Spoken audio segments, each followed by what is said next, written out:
있나니 그들이 위로를 받을 것이며 온유한 자는 복이 있나니 그들이 땅을 기업으로 받을 것이며 의에 줄이고 목마른 자는 복이 있나니 그들이 배부를 것이며 긍휼히 여기는 자는 복이 있나니 그들이 긍휼히 여김을 받을 것이며 마음이 청결한 자는 복이 있나니 그들이 하나님을 볼 것이며 화평케 하는 자는 복이 있나니 그들이 하나님의 아들이라 일컬음을 받을 것이며 의를 위하여 박해를 받는 자는 복이 있나니 천국이 그들의 것임이라.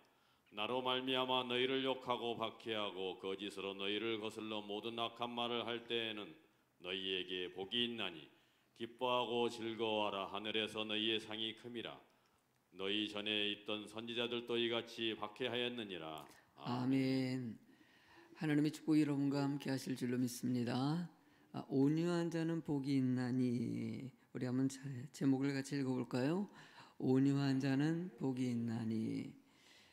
마태복음 5장 5절 말씀, 온유한 자는 복이 있나니 그들이 땅을 기업으로 받을 것이요 라고 말씀하십니다. 온유라는 뜻은 플라우스 헬라어 원어의 뜻을 보면은요, 야생동물이 주인의 손에 길들여져서 주인의 말에 순종하는 것이다 라는 뜻을 담고 있어요. 그러니까 우리가 세상에 살면서 세상 가운데 길들여져 있던 우리들이 하나님의 성품으로 바뀌어지는 과정을 갖다가 설명하고 있는 것입니다.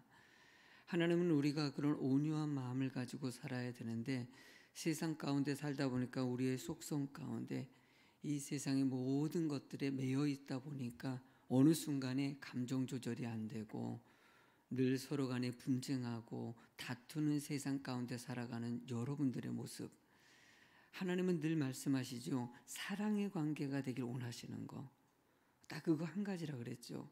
하나님과 나와의 관계가 사랑의 관계가 돼서 그것이 회복되고 그 안에서 성도들의 관계가 사랑의 관계가 되길 원하신다는 거예요. 이런 사랑의 관계가 됐을 때 서로 진정한 하나님의 공동체적인 모습이 거기서 드러나거든요. 근데 서로 간에 그렇게 분쟁하고 서로를 이해하지 못하고 서로 갈등하는 문제들이, 이런 문제가 생기는 것이 바로 온유함이 결여되기 때문에 서로 간의 관계가 무너지더라는 것입니다. 하나님은 주의 성도들이 서로 온유함으로 상대방을 받아들이고 이해할 수 있는 넓은 마음을 가지길 원하시는 거예요. 바다 같다는 표현하지 않습니까? 바다가 어떤 역할을 합니까? 여러분, 바다는 물을 갖다가 회복하는 역할을 합니다. 소금기가 있어가지고 모든 물들을 다 받아들여줘요.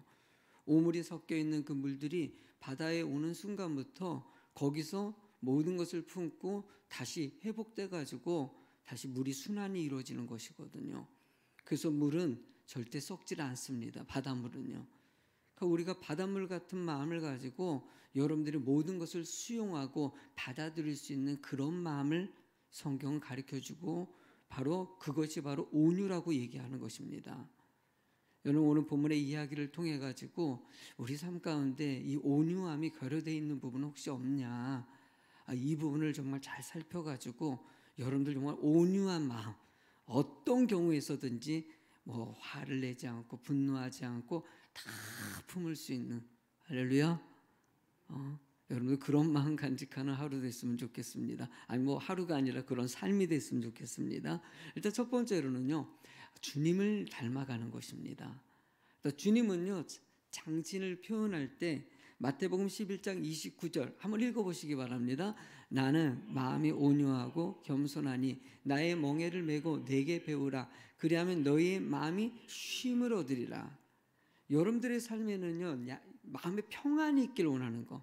힘들고 낙심하고 좌절하고 막 세상에 매여 사는 막 너무나도 혼란한 세대 가운데 살아가는 여러분들이, 여러분들의 마음이 그렇게 혼란해지는 것이 아니라 마음의 영적 평안을 이룰 수 있는 가장 큰 잣대가 바로 온유라는 것이에요. 예수님께서는 나를 닮으라고 얘기하고 있어요. 그러니까 예수님은 생애 가운데 제자들과 늘 같이 동행했어요. 동행하면서 삶의 모습을 보여주는 거예요. 너희들 날 봐라. 내가 이렇게 살아가는 모습이, 내가 이 모습들이 바로 온유라는 것이에요. 이렇게 살아가는 것을 통해서 너희들이 쉼을 얻기를 원한다. 평안을 얻기를 원한다. 기쁨을 얻기를 원한다. 뭐 이 의미를 담고 있는 거예요. 하나님은 여러분들이 막 너무나 힘들고 그런 것이 아니라 늘 이래도 감사, 저래도 감사, 이래도 기쁘고 저래도 기쁘고 이런 마음 갖기를 원하시는 거예요.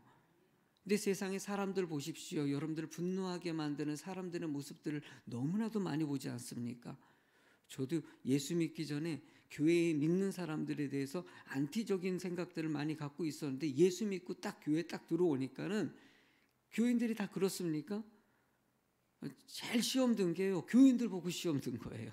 교회 가지고 예수 믿는 사람들이 왜 이래? 거짓말도 잘하고 새치기도 하고 막 이해하지 못하는 모습들이 많이 들어요. 막 화가 나는 거예요. 그래 내가 이럴 줄 알았다고 막 그냥 예수 믿는 사람들은 막 다 그럴 줄 알았는데 여러분들 사람은요 다 똑같아요. 우린 다 죄인이에요. 다 연약해요. 그러니까 상대방을 통해 가지고 뭔가 얻으려고 하지 마세요. 우리는 오직 하나님의 말씀 가운데 깨닫는 인생을 살아가는 사람들이에요. 빨리 깨닫는 사람이 있고 늦게 깨닫는 사람이 있는 거예요. 물론 성품이 좋은 사람도 있겠지만은요 아직까지도 그것이 다스려지지 않아 가지고 온갖 예수 믿는다는 직분 가지고 있으면서도 온갖 악한 행위라는 사람들이 얼마나 많은지 몰라요. 그런데 우린 또 분노합니다. 화를 내고 서로 갈등이 생기고 싸우기도 하고 하나님이 이런 거 하지 말라는 거예요. 그럴 수 있다. 그것을 품을 수 있는 마음. 그러면서 여러분 상대방 보지 말고 상대방의 인생은 하나님이 알아서 하셔요. 그 사람 때문에 내가 감정 조절 못해가지고 화내는 것을 하나님은 싫어하셔요. 야, 너 제발 그러지 마. 왜? 그 사람의 인생은 그 사람을 알아서 하나님이 알아서 인도하실 것이야. 만약에 그렇게 잘못된 인생을 계속 살아간다면 하나님은 책직을 든든지 아니면 그 사람이 택함받지 않은 사람일 거라는 거예요. 그러니까 너무 개입하지 말고 너의 마음이 거기에 휩쓸려 가지 말고 네 감정 잘 조절하면서 살아가라는 거예요. 예수님은 3년의 공생애 동안 제자들에게 보인 모습들이 당시에 이스라엘의 지도자들 보십시오. 막 감정 얼마나 못됐습니까? 분노가 나올 수밖에 없죠. 제사장들 보십시오. 당시의 지도자들, 제사장들, 사두개인들, 바리새인들 영적인 지도자들이에요. 그런 사람들이 엄청나게 타락했는데도 불구하고 예수님은 거기에 감정이 흔들리지 않았어요. 거기에 매이지 않아요. 그냥 주님이 허락하신 하나님이 허락하신 그 길 그냥 가는 거예요. 여러분들도 그냥 주님 바라보고 가는 거예요. 아멘. 세상 바라보고 사람 바라보면 날마다 즐거울 수 있을까요? 날마다 화낼 수밖에 없어요. 짜증날 수밖에 없고. 괜히 뉴스 너무 많이 보지 마세요. 막 정치인들 보면은 세상에 또 이럴까 이럴까 저럴까. 원래 그래요.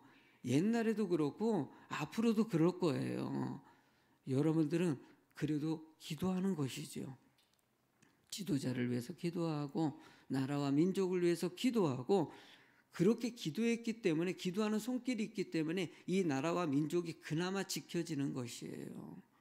하나님은 오늘도요 주님께 온전히 맡기는 성도 되기를 원하시고 주님의 마음을 조금이라도 닮아갈 수 있는 여러분들 저는 스테반 집사 때문에 많은 은혜를 받은 사람이에요. 암투병하고 너무나 고통스러웠을 때 집사가 저렇게 순교하는 삶의 모습을 보여준 거.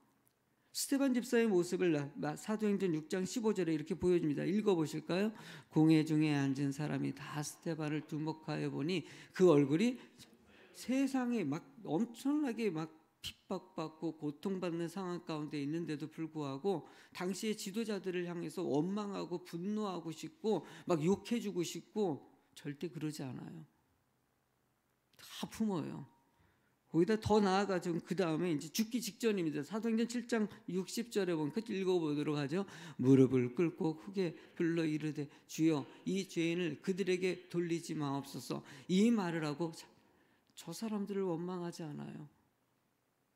그들이 몰라서 그렇다는 거예요. 예수님이 십자가 못 박혔을 때 모습하고 똑같지 않습니까? 여러분들 우린 주님의 마음을 닮아가야 됩니다. 끊임없이 우리들의 삶 가운데 화내고 분노하는 일이 생기더라도 주님이 십자가에 대속해서 죽으실 때 그 모진 고난 당하고 병정들에게 침당하고 따귀를 맞으시고 얼마나 억울함. 여러분들 아무 죄도 짓지 않으신 분이셔요. 그런데도 불구하고 그렇게 끌려가면서도 맨 마지막에 저들이 몰라서 그러는 거예요. 그런 마음을 가지고 여러분들도 그런 말을 할 수 있어야 돼요. 저들이 왜 저런 지도자들이 저럴까? 왜 사람들이 저 모양일까? 왜 이렇게 못됐냐? 이렇게 하지 마세요. 그럴 수 있어요. 저들이 모르기 때문이에요. 하나님의 말씀을 아직도 깨닫지 못했기 때문이에요. 언젠가 깨닫게 될 때 저들은 통회하며 회개하면서 주님께 돌아올 날이 와요. 하나님의 주권 안에 있어요. 그 사람은요. 하나님은 여러분들의 마음이 여러분들 분노하거나 여러분들 분노하는 그 순간 여러분 죄를 짓고 있는 거예요. 악을 행하고 있는 거예요. 오히려 더 악한 사람이 될 수 있다는 거예요. 여러분들이 왜 그 사람의 죄 때문에, 그 사람의 악행 때문에, 세상의 모든 이게 잘못된 것 때문에 여러분들이 악을 행합니까? 하나님은 그러지 말기를 원하시는 거예요. 그래도 온유함으로 다 품고 사랑하는 자, 그런 사랑의 열매 맺는 자가 되기를 원하시는 것이죠. 그러기 위해서 우리가 필요한 것은 마음을 다스려야 됩니다.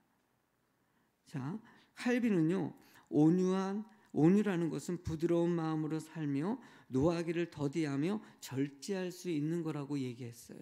사실 칼빈은요, 종교개혁을 일으키면서 엄청난 공격을 많이 받습니다. 억울한 일들을 수도 없이 당해요. 그런데도 불구하고 오직 말씀만 바라봐요. 그가 말씀 중심으로 살았던 칼빈 그 이야기들을 읽다 보면은요, 참 대단하다. 그는 정말 온유했던 사람이구나. 그러지 않았다면 종교개혁이 일어나지 못했을 것이다. 하나님의 뜻을 이루고 이 어렵고 혼란한 세대, 이때 여러분들 주님의 말씀이 바로 서야 됩니다. 그렇게 말씀이 바로 서기 위해서는 우리 성도님들이 하나님이 먼저 이렇게 하나님 택함 받은 백성들이 온유함으로 여러분들의 감정을 잘 조절해 가지고 하나님의 뜻을 이루어가면서 가야 되는 거예요. 여러분 잠언 16장 32절 읽어보겠습니다. 노하기를 더디하는 자는 용사보다 낫고 자기의 마음을 다스리는 자는 성을 빼앗는 자보다 나으니라. 할렐루야. 노하기를 더디하는, 여러분들이 그렇게 쭉 뭔가 화를 낼 때마다 이걸 다스릴 수 있는 힘을 기르셔야 돼요. 막 분노가 일어날 때 저도 그 훈련을 늘 해요. 분노하는 일이 저라고 안 생기겠습니까? 똑같습니다. 저도요. 순간순간 막 속상하고 화가 나고 막 그럴 때마다 이러면 안 되지 하고 훈련하는 거예요. 저나 여러분이나 같이 애를 쓰는 거예요. 사실 오늘 본문에 말한 것은 시편 37장 1절의 말씀의 1절부터 11절 말씀의 영향인데 자신의 감정을 조절하는 거예요. 한번 읽어보시기 바랍니다. 5절까지 쭉 읽도록 하겠어요. 시작. 악을 행하는 자들 때문에 불평하지 말며 불의를 행하는 자들을 시기하지 말지어다. 여호와를 의뢰하고 선을 행하라. 땅에 머무는 동안 그의 성실을 먹을거리로 삼을지어다. 또 여호와를 기뻐하라. 내 길을 여호와께 맡기라. 그를 의지하면 그가 이루시고. 여러분들 말씀같이요, 불평하지 마세요. 불의를 여러분 행하는 자들을 시기하지 말라는 뜻은요, 불의를 행하는 것에 자꾸 매이지 말라는 거예요. 거기에 억눌려 가지고 끌려가지 말라는 거예요. 여러분들이 해야 될 것은 선을 행하는 것이에요. 하나님이 기뻐하는 일들을 행하면서 살아가는 것이고, 성실한 것을 먹을거리로 살아가는 것은 여러분들의 인생에 하나님을 향한 열심을 내고 살아가는 것이 여러분들의 모습이라는 거예요. 그리고 주님이 종국적으로 기뻐하기를 원하시고 여러분들의 모든 것을 주님께 다 맡기는 자가 되기를 원하시는 거예요. 내가 하려고 하지 말라는 거예요.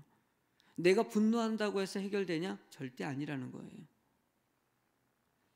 하나님은 여러분들이 이 모든 것들을 온전히 맡기고, 그러니까 여러분들이 분노하고 있다는 것은요, 여러분들이 교만해졌다는 거예요. 내가 어떻게 하려고, 내 감정으로 어떻게 하고 내 생각으로, 절대 여러분들의 생각으로 뭔가 바뀌지 않습니다. 화낸다고 해서, 감정을 표현한다고 해서 세상이 바뀌냐? 절대 안 바뀌어요. 모든 것은 하나님의 주권 안에 있어요. 하나님께 그래서 맡기는 거예요. 그 영혼도 맡기고 그 사건도 맡기고 모든 일들도 맡기고 또 맡기는 거예요. 내려놓고 또 내려놓는 거예요. 이렇게 내려놓을 때 오늘 본문의 시편 37장 11절에 온유한 자들에게 땅을 차지하며 풍성한 화평으로 즐거워할 것이라고 얘기하고 있어요. 하나님은 여러분들이 그렇게 즐거워하는 자가 되길 원하셔요. 그 생각을 빨리 내려놓으시기 바랍니다.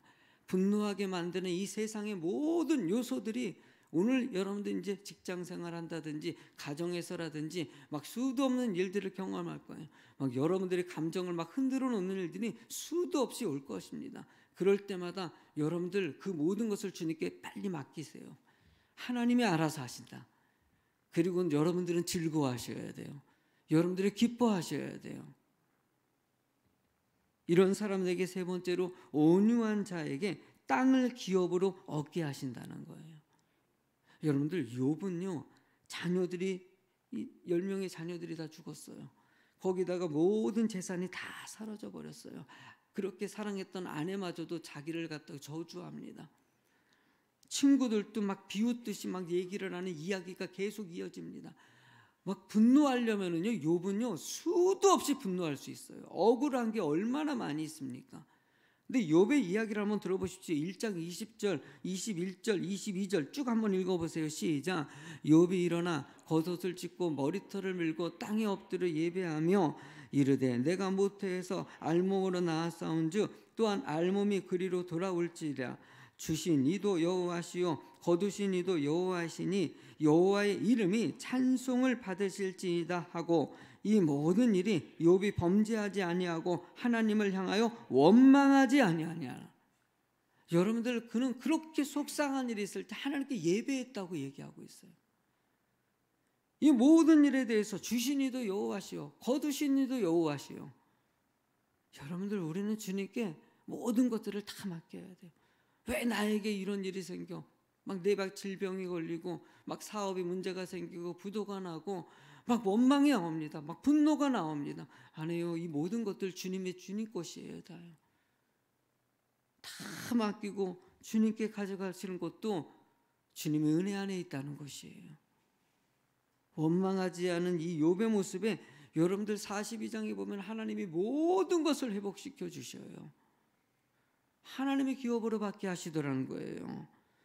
여러분들 이삭도 대표적이지 않습니까? 창세기 26장의 이야기를 보면 이삭의 행동하는 거 그랄에 갔더니 우물을 팠더니 우물이 자기 거라고 뺏어갑니다.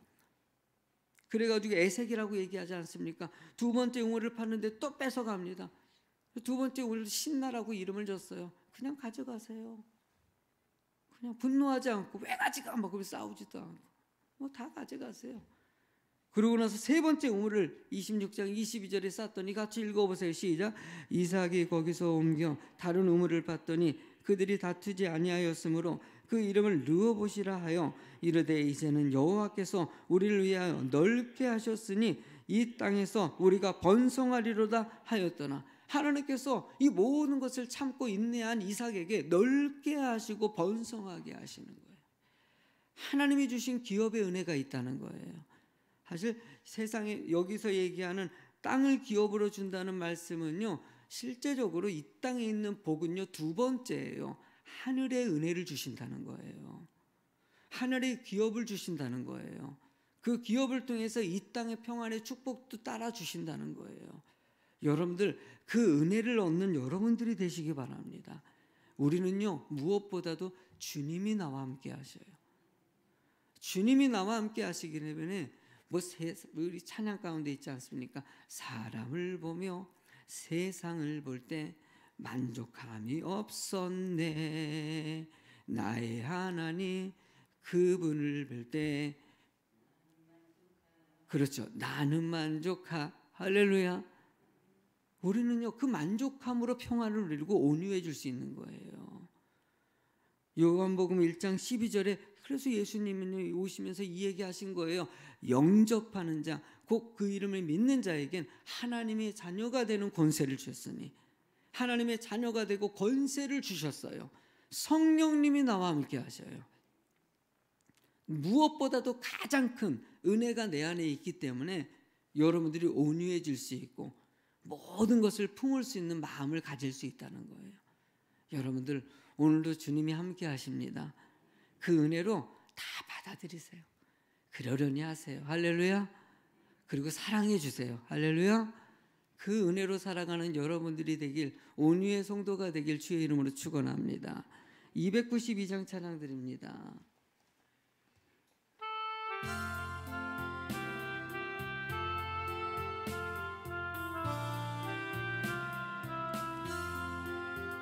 주 없이 살 수 없네 죄인의 구주여, 그 귀한 보배 피로 날 구속하소서. 구주의 사랑으로 흘리신 보혈이 내 소망 나의 위로 내 영광 됩니다. 주 없이 살 수 없네 나 혼자 못 서리. 힘없고 부족하여 지혜도 없도다. 내 주는 나의 생명 또 나의 힘이라. 주님을 의지하여 지혜를 얻으리. 주 없이 살 수 없네 내 주는 아신다. 내 영의 기쁨 강구 마음의 소원을 주밖에 나의 마음 네 알아주리요. 내 마음을 위로하사 평온케 하시네. 주 없이 살 수 없네 세월이 흐르고 이 깊은 고도 속에 내 생명 끝나고 사나운 풍랑일 때 날 지켜주시니 내 곁에 계신 주